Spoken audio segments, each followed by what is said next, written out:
مولاي صل وسلم دائما أبدا على حبيبك خير الخلق كلهم. Assalamualaikum warahmatullahi wabarakatuh.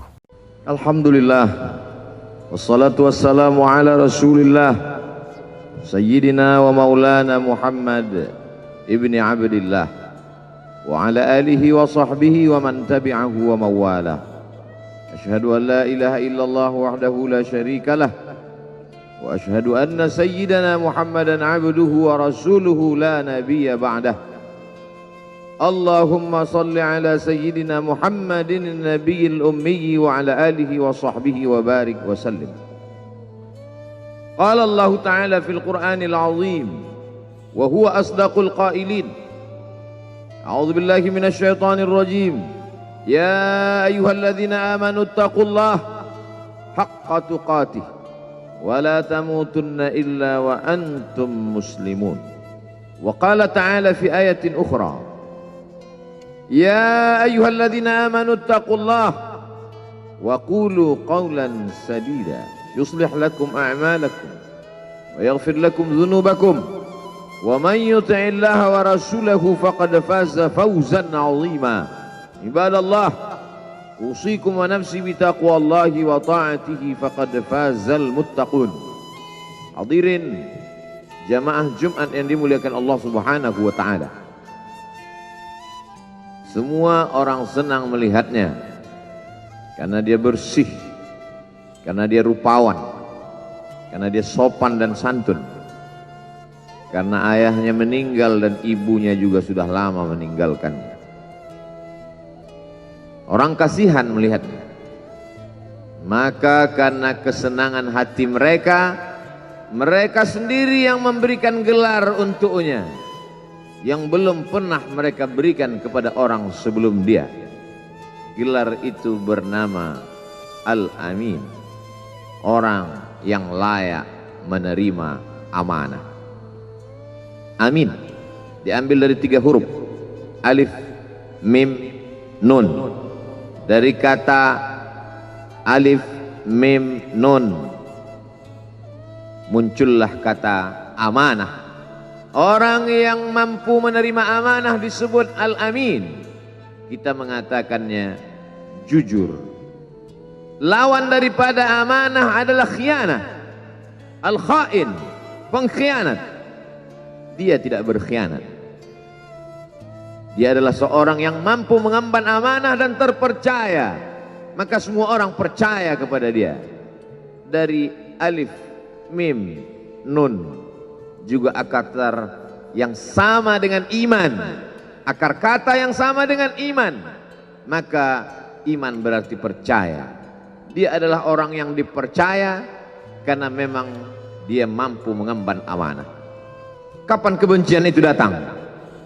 Kebencian itu datang ketika dia naik ke atas bukit Sofa dan dia berkata kepada semua penduduk Makkah, seandainya aku katakan di balik bukit Jabal Abi Qubais yang besar, gagah, perkasa, tinggi, menjulang ini ada pasukan musuh yang akan menyerang kita, apakah kalian percaya? Semua mereka berkata, shadaqnaka, kami percaya karena memang kami menggelar engkau orang yang dapat dipercaya. Seandainya aku katakan bahwa ada pasukan musuh yang akan meluluh lantakkan, menghantam, membunuh kita, apakah kalian percaya? Mereka menjawab, shadaqnaka, kami percaya. Seandainya aku katakan bahwa aku menerima wahyu dari Allah dan aku diperintahkan Allah untuk mengabarkan kepada kalian yang baik-baik akan masuk surga, yang jahat-jahat akan masuk neraka, percayakah kalian? Disitulah perlawanan datang, bukan dari orang lain, bukan dari musuh, bukan dari lawan. Perlawanan itu datang dari saudara kandung, dari ayah kandung yang masih ada hubungan darah. Tabban laka ya Muhammad alihadza jama'tana, celakalah engkau Muhammad, apakah hanya untuk ini saja kau kumpulkan kami hari ini? Allah membelanya, langsung Allah membelanya. Dia tidak membela dirinya, tapi Allah mengatakan tabbat yada abi lahabi wa tabba ma aghna anhu maluhu, hartanya tak ada berguna, wa ma kasab, hasil usahanya tak mendatangkan manfaat, wa imra'atuhu hammalatal hatab, istrinya menjadi pembawa kayu bakar, simbol dari adu domba, kata-kata yang membuat menyakitkan hati yang dibawa oleh Ummu Jamil istri Abu Lahab untuk menyiksa, menjelekkan, membuli, menebarkan berita untuk membunuh karakter Sayyidina wa Maulana Muhammad sallallahu alaihi wasallam. Ini bukti kalau hari ini ada anak muda yang rupawan, yang dermawan, yang disenangi lingkungannya, tidak ada orang yang tersinggung, biasa. Karena Nabi Muhammad SAW juga pernah mengalami hal itu.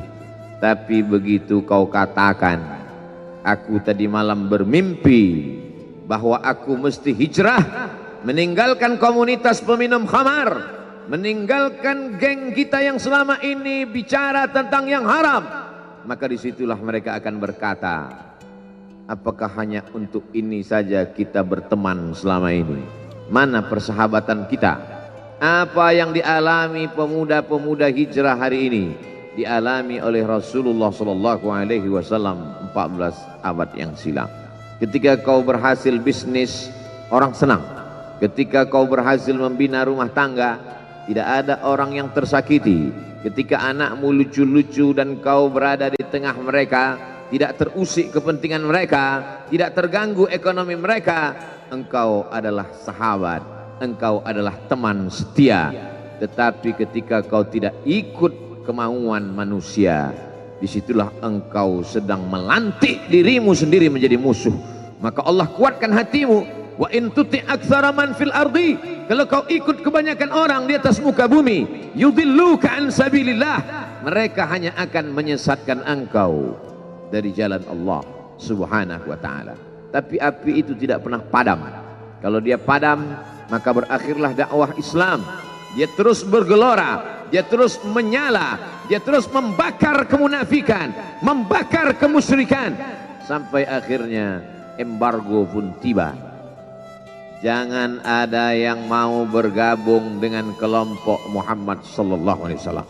Jangan ada yang mau berkirim makanan, jangan ada yang mau berdagang, jangan ada yang mau menjalin transaksi. Mereka ingin membunuh secara perlahan-lahan. Jangan beli produknya, jangan duduk bersamanya, jangan berteman dengan dia. Kenapa kamu mau berfoto dengan dia? Kenapa kamu mau bergambar dengan dia? Kenapa kamu masih mau mendengar ceramah dia? Adakah orang yang mengalami hal itu hari ini? Adakah ketakutan-ketakutan dari hamba Allah yang mengatakan Allahu Akbar, Allah Maha Besar, tapi takut ditinggalkan kawan, cemas ditinggalkan sahabat? Maka itu pernah terjadi pada kelompok Sayyidina wa Maulana Muhammad sallallahu alaihi wasallam. Kalau pembunuhan karakter tidak berhasil, maka ada yang lebih dahsyat daripada itu. Mereka tawarkan dunia beserta isinya. Wallahi, demi Allah wahai paman, demi Allah wahai Abu Talib, law wada'u syamsa fi yamini wal qamara fi yasari, andai mereka letakkan matahari di tangan kananku, bulan di tangan kiriku, ala an atruka hadzal amr, supaya aku tinggalkan dakwah ini, aku tidak akan meninggalkannya. Bujuk rayu mulai tiba. Itu terjadi pada diri Nabi Muhammad sallallahu alaihi wasallam. Kalau kau tidak mempan dimusuhi, kalau kau tidak mempan dirangkul, kau akan dipukul. Kalau kau tidak mempan dipukul, kau akan dirangkul. Berbagai macam cara, dari mulai yang paling keras sampai yang paling lembut, dari mulai yang paling lembut sampai yang paling keras, sampai akhirnya tempat bergantung itu hilang, lenyap, musnah. Ada dua tempat bergantung, saudara kandung ayah Abu Talib. Mereka tidak mengusiknya karena dia keponakan Abu Talib. Abu Talib anak Abdul Muttalib, Abdul Muttalib anak Hashim, Hashim anak Abdi Manaf, Abdi Manaf anak Qusay, Qusaylah pendiri Darun Nadwah, mereka keturunan darah mulia dari Adnan. Adnan menerima tetesan darah dari Ismail. Ismail anak kandung Ibrahim alaihissalam. Jangan ganggu dia, karena dia keponakan Abu Talib. Masih ada backing, tapi Allah ingin agar hati itu tidak bergantung kepada manusia. Dia buat Abu Talib meninggal dunia, masih ada lagi tempat bergantung. Dia yang dulu ketika kedinginan datang, dia yang menyelimuti. Yang dulu ketika ketakutan datang, dia yang menenangkan. Dia datang menemui Waraqah ibnu Naufal. Waraqah berkata, Namus, malaikat yang pernah datang kepada Ibrahim, yang pernah datang kepada Musa, yang pernah datang kepada Isa, sekarang dia datang kepada suamimu. Katakanlah, jangan takut, jangan cemas. Kalau nanti sampai masanya dia akan diusir dari kampung halamannya, aku orang pertama yang akan membelanya. Karena begitu yang kutemukan dalam kitab-kitab suci yang kubaca, kata Waraqah bin Naufal. Hari itu juga tempat bergantung itu patah. Khadijah menghadap Allah subhanahu wa ta'ala. Tak lagi ada makhluk tempat bergantung, tak ada lagi ranting tempat berhinggap, tak ada lagi batang kayu tempat berpegang. Allah ingin agar engkau berserah hanya kepada Dia saja. Tidak ada makhluk.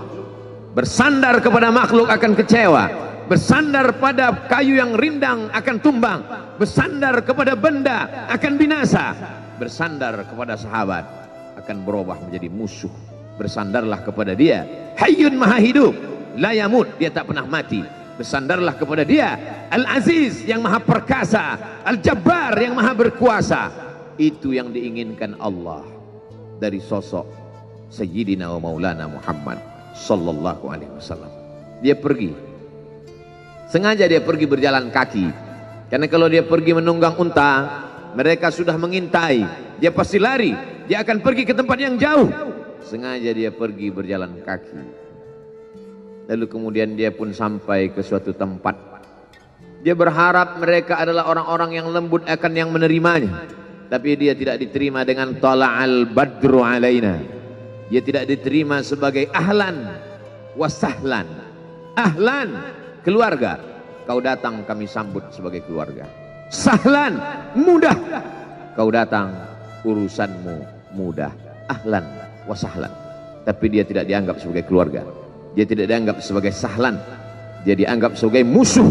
Dia dilempar dengan batu, dia dilempar dengan kayu, dia dilempar dengan tulang onta. Apa yang dia lakukan? Dia bersembunyi di balik bukit. Dia angkat kedua tangannya. Ilaika ashku dha'fa quwwati. Kepada engkau saja aku mengadukan kelemahanku. Wa qillata hilati, ketidakberdayaanku. Wa hawani bainan nas, aku hina di tengah mereka. Kalau dulu aku ada tempat bergantung, ada tempat bersandar, ada tempat mengadu, hari ini hanya engkau saja ya Allah. Datanglah malakul jibal, malaikat penjaga segala bukit di atas dunia. Kau tunjuk mana bukit yang paling besar ya Muhammad, akan kutimpakan kepada mereka.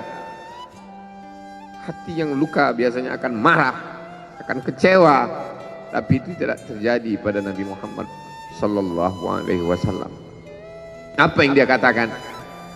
Asallah an yukhrij min aslabihim man ya'budullaha wa la yusyrika bihi syai'a. Ya Allah, keluarkan dari tulang sulbi mereka, keluarkan anak cucu mereka yang akan menyembah engkau.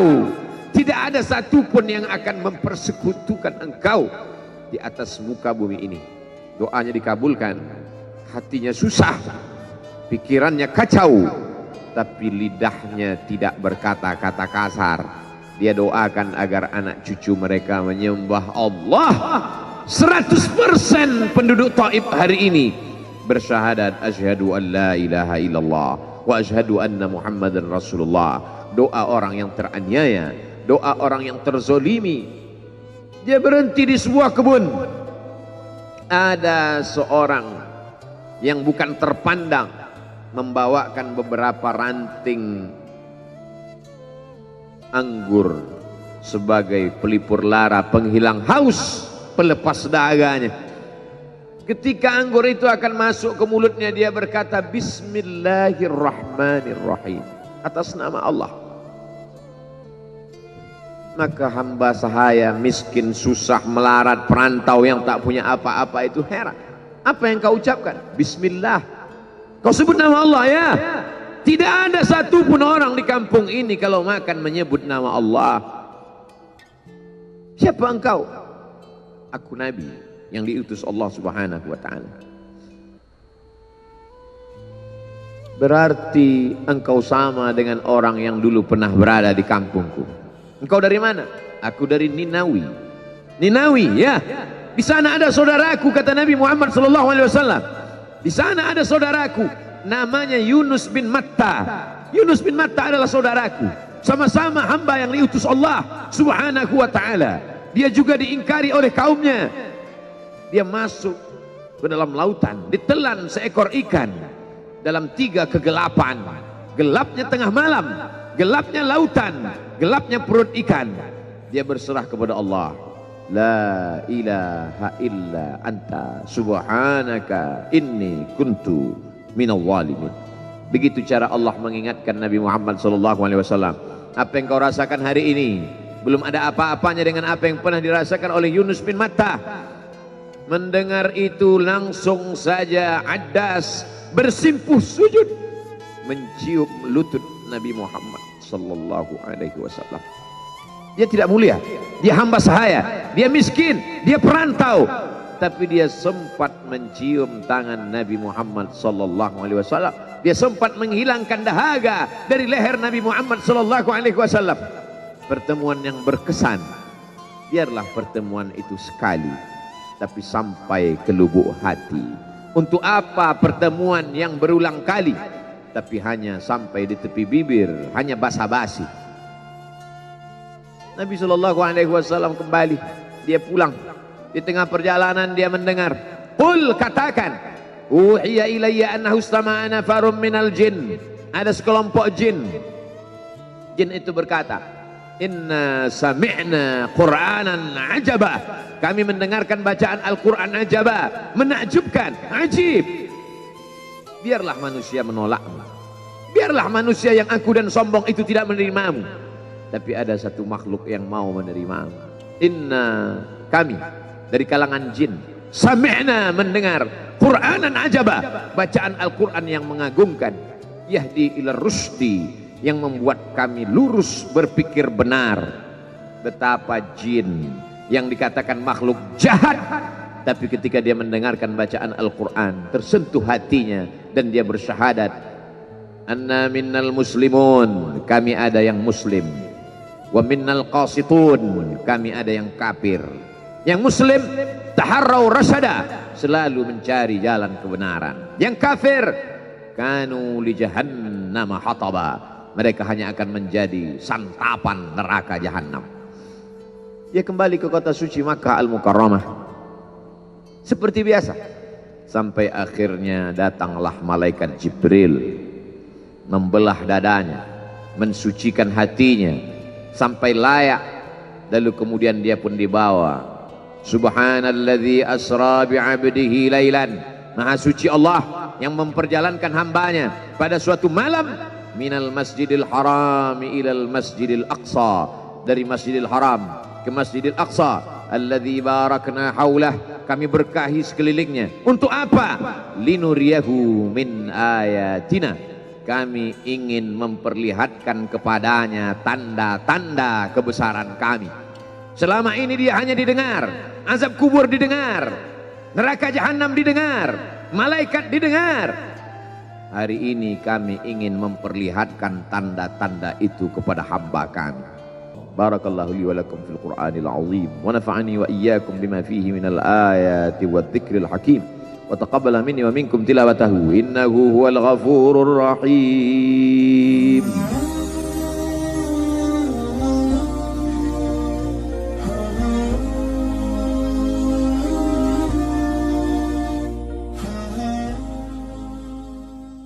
Assalamualaikum warahmatullahi wabarakatuh.